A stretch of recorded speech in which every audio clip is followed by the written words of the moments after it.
பொம்பள பிள்ளைங்கள வளர்த்து ஆளாக்கி கல்யாணம் முடிச்சு குடுத்ததுக்கு அப்புறம், புருஷன் வீட்ல போய் நம்ம வாழ்ந்துட்டு இருக்கிறோம். ஆனா, என்னைக்கா ஒரு நாள் நம்ம அம்மா வீட்டுக்கு வராங்கன்னு சொன்னா, என்ன ஒரு சந்தோஷம். எவ்வளோதான் நம்ம தேனு, தேன் அமிர்தம் நம்ம வீட்டுக்காரங்க குடுத்தாலும், அம்மா தர சின்ன சின்ன விஷயங்கள் வந்து அவ்வளோ சந்தோஷத்த தரும்.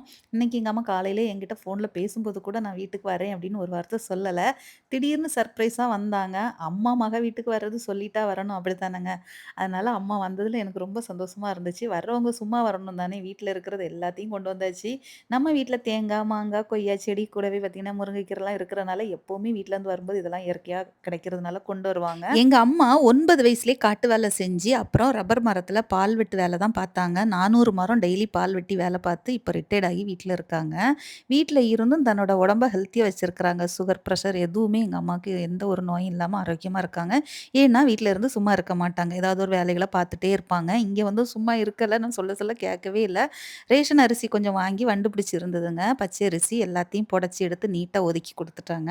அதுக்கப்புறம் கொஞ்சம் புளியும் நான் வந்து வாங்கி ரொம்ப நாள் ஆச்சு. அதெல்லாம் எடுத்து உப்பு போட்டு சூப்பரா அடுக்கி தந்துட்டு, அப்படியே கிளம்பிட்டாங்க. வீட்டுக்கு வந்தும் இங்க வந்து இவ்வளோ வேலை செஞ்சிருக்காங்கன்னா பாருங்களேன். இவங்க வயசுல நம்ம இருப்போமான்னு தெரியல. எங்க அப்பாவும் மண்வெட்டி வேலை பார்த்து விவசாய வேலை தாங்க பண்ணிட்டு இருக்காங்க.